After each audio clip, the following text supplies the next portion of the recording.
Hello, everyone, and welcome to this week's edition of Catherine Lorimer's Guide to Life podcast. So this week it's Newsweek Rant, right? Okay, and I do apologise, okay, because I'm actually recording this a week early. What date is it? It's the 17th, yeah. And the reason I'm doing it a week early is because I'm going on holiday. So I'm just not going to have enough time to do this one on the Friday that I would usually do it before the Saturday, if that makes sense.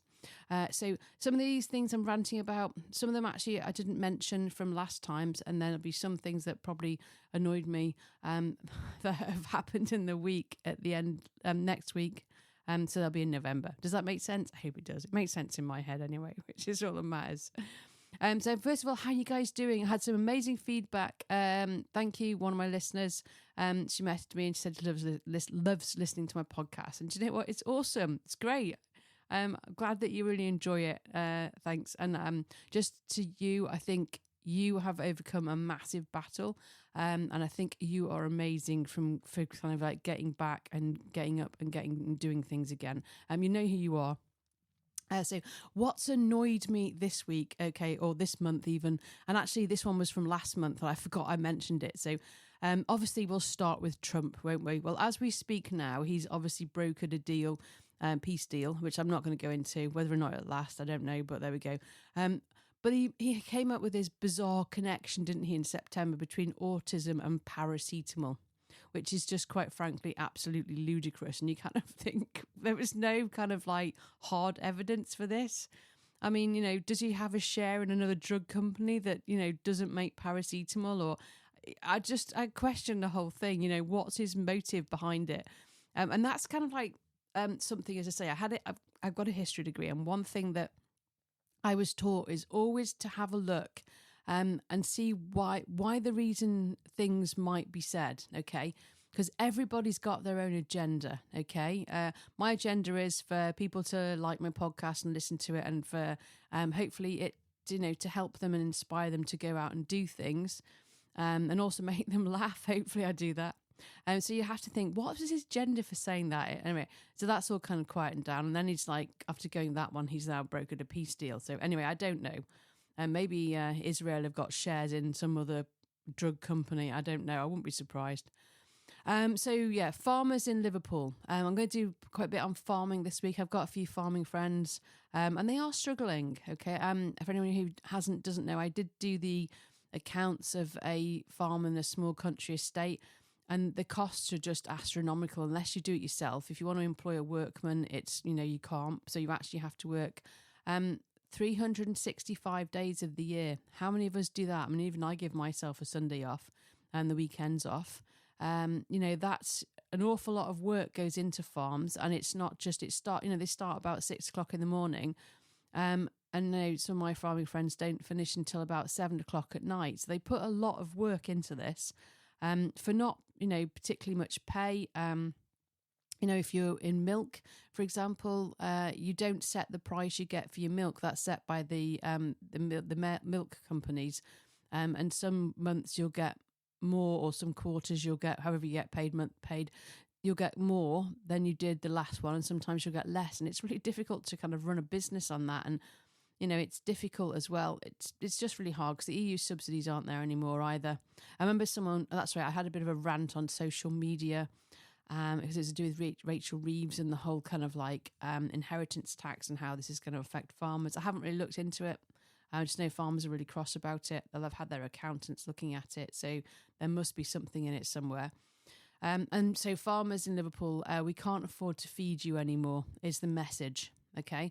This is really serious, guys, and no one really seems to be taking any much attention to it.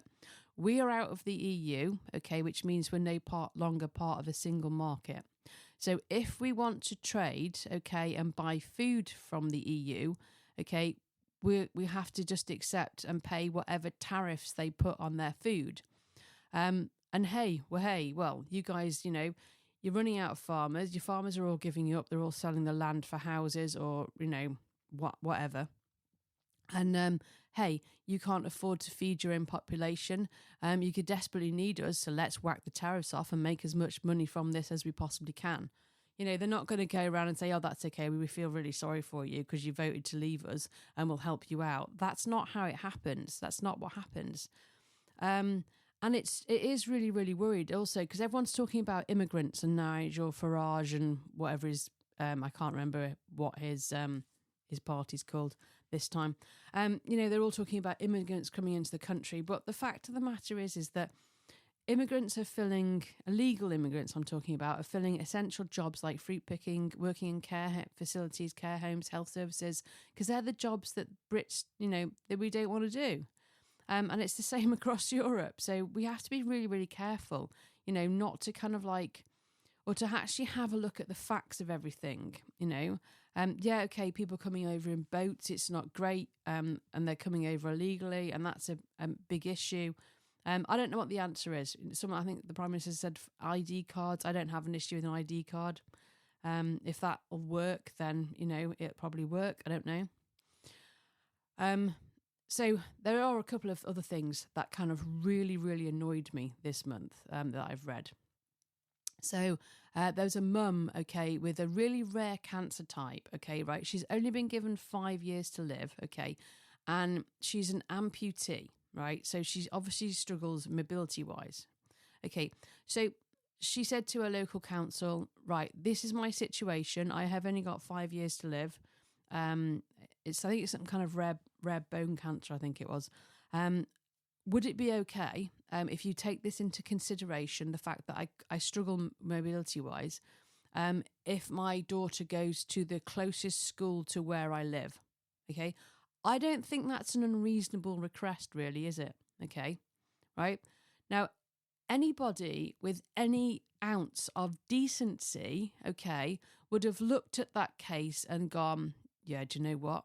Okay, maybe it's, one-off. We know we can't do it for everybody, but actually this is exceptional circumstances. Bristol Council, no. They said no, and they sent her to another one that's further away. I mean, where is your humanity and your compassion over this? And I was absolutely outraged about the whole thing. It's absolutely disgraceful. And it just infuriates me. Why would you not say yes to somebody like that? And it's like, oh, it didn't really fit in with our policy. I mean, seriously, come on, guys. What are you doing? Don't be so bureaucratic. This is somebody's life. She has 5 years left to live. 5 years, okay? How must that be feeling? What toll must that take out on that entire family? Should we not be trying to make things a little bit easier for them by saying, yeah, okay, then do you know what? That's absolutely true. I was just so outraged by the whole thing. Really, really cross about it. Okay. Something else, probably linking to the something that I've just talked about, mobile phone thefts, okay? Massive thing, if you didn't see, there's all these mobile phone thefts and they're all being sold back to China and Hong Kong. And it was a couple of Afghan nationals, Bulgarian nationals, Indian nationals. And this is the type of thing that sparks outrage, okay? And it helps Nigel Farage reform, that's his party. I've got it written down here. It helps them gain ground, okay? But what we don't, and we hear all these stories and people go, oh, immigrants, but we don't actually hear about all the great stories in the news, okay, from people from other nationalities working here that have done a fantastic job, like the guys in our hospital. I was in hospital last year, broke my leg. And, I had amazing care, okay, from the people who were there. And they were all different places. I didn't even ask where they were from. It didn't really matter. The fact is, I was being really well cared for and really well looked after. And that's all that kind of matters. And if I'm really honest, the care was far superior to the last day I had when I had English nurses. I'm just going to lay it out there, but that's absolutely true. And it was my personal experience. Okay, so big thing this week as well. Cyber threats from Russia and China. Did I tell you guys what happened to me once? I used to work a dog for somebody. And she said, come in here and have a look at this when I went to pick up the dog. Buster, that was the dog. And this was in Kilmarnock in Ayrshire. And she said, look, what's on our Sky TV? And they had a picture, okay, of a Chinese guy, right? And he was watching loads of different screens. And for some bizarre reason, it was coming up on through their. It was either Sky or it was like one of these boxes, digi boxes. I can't quite remember which one. And it was really bizarre. And he was like watching all of these different people, and it was just so strange. So, we've got lots of cyber threats from Russia and China. They're clearly targeting companies. And the really scary thing is that we are actually at a situation where they could potentially, bring this country to a complete standstill if they manage to do a big cyber attack. Because we can't function without, kind of like computers. We can't do it anymore because that's how we do it. And the government have said this week, actually, you need to go back to using pens and papers. Well, that's not feasible. It's not realistic. What needs to happen is companies need to focus more on cybersecurity. That's where we're at. It needs to be so that people can't actually do these things. And that, that's a little bit scary that is actually going on, but that is where we are. So I've ranted as well, tariffs from Europe. So I've ranted a little bit about farmers and they're struggling, as I say. And I think, this is a situation where if we do not do something now, okay, to help them out, then they're just going to not farm. And the next generation isn't going to farm. And I've got one of my farming friends, he's an organic farmer. And I know he's got 3 kids and all of them are interested in taking over the farm. So, when he kind of decides he's had enough, he's going to retire, that'll be it. Everything will be sold. And once we lose the skills, okay, then we're not going to be able to produce enough food in this country. Now, what happens if there's another war? Okay, and Europe gets invaded and we get all our supplies from Europe. Okay, we're talking famine, aren't we?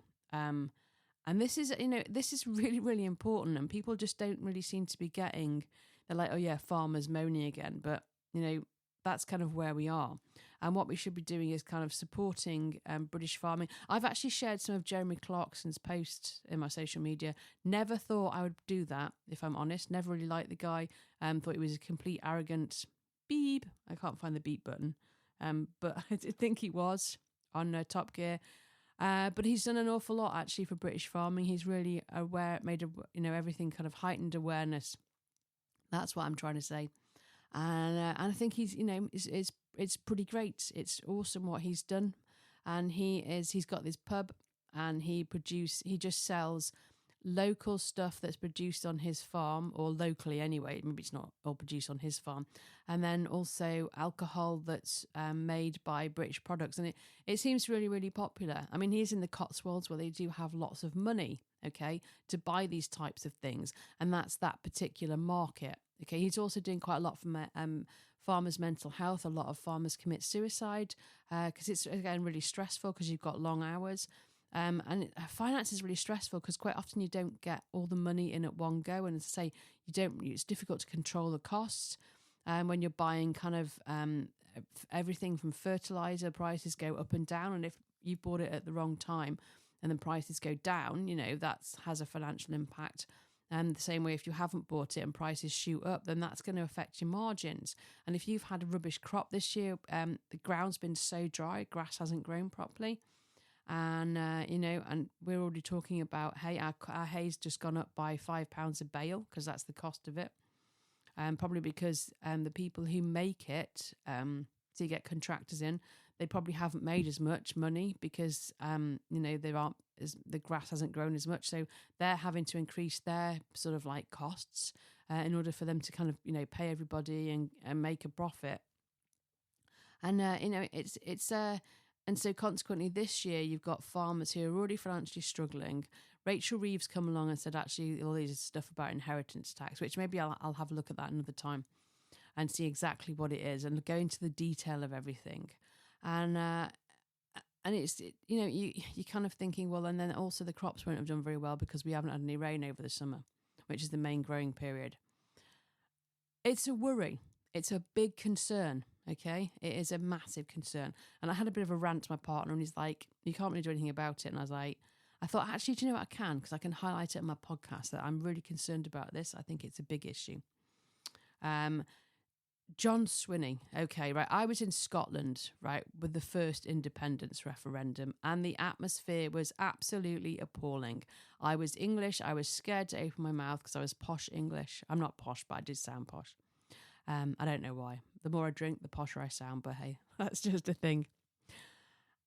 So and it was awful, and it divided lots of people because referendums are divisive.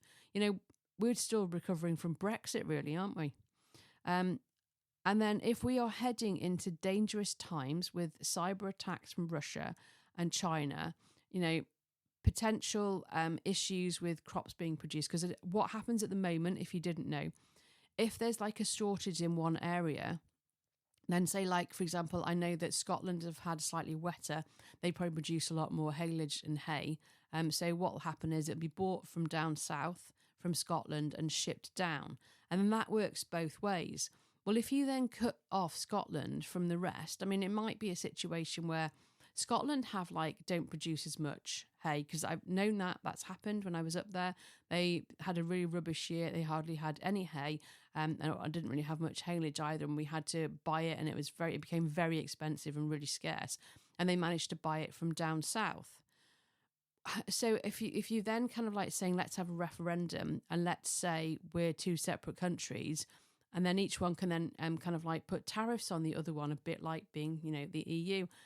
And I'd say, I just think I just don't think it's a good idea. I think Scotland has just recovered from the first independence referendum. I think people are now getting to the stage where they're getting on again. And there's more important things than trying to break up the United Kingdom, at the moment. And I think they should be focusing on the drugs issues up there, and the health service, child poverty, everything else up there, okay, that needs to be done, rather than just saying, hey, yeah, let's have another referendum, because it's divisive. It doesn't help anybody. And at the end of the day, if they got 90%, okay, in the votes, then I'd be like, yeah, you've got a mass majority. But they don't. They get about 50% of the votes, maybe 40%. And the only reason they get that is because there are another couple of parties up there, Conservative and Labour, and the votes get split between Conservative and Labour. If they had just one other party of opposition against them, obviously got the Liberals as well, sorry, and a few other very little parties. If you just had one party united against them, then the chances are that party would probably get 52% of the votes, and they'd be kicked into touch. So they don't have, a kind of a mandate, for another independence referendum. It's like, oh, will you stop going on about it? I can't even begin to tell you how stressful it was. It was unbelievably stressful, and I'm quite glad that I'm actually, not living up there.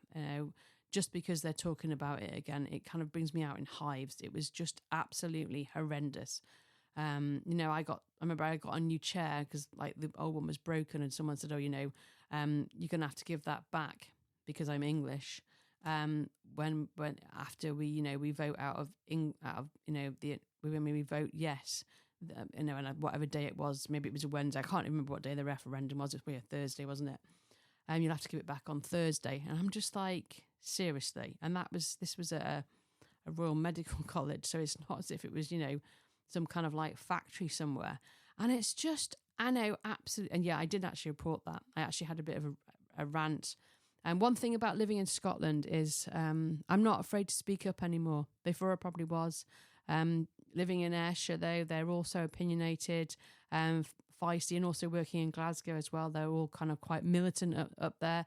And you kind of get used to speaking out about things. So although I am English, I have lived in Scotland for 10 years. So I say I'm not afraid of speaking up about various different things that annoy me, as you may have gathered. Well, it's been a major rant this week, hasn't it? I'm 20 minutes in, okay? I'm going to leave it there, mainly because, as usual, I'm rushing off to do something else. My life is incredibly busy at the moment. I'm trying to spend 3 or 4 days just in one place. I'm constantly traveling. I'm constantly packing bags and going somewhere and doing something. So I hope you all have an amazing week. I've got some really good podcasts lined up for November. I hope you had an amazing October. Stay positive, guys. I would say don't watch the news. It's a bit depressing. Just sort of stay out with it. Just listen to a podcast, catch up on what's happened, and have a amazing month. And I will catch you next time.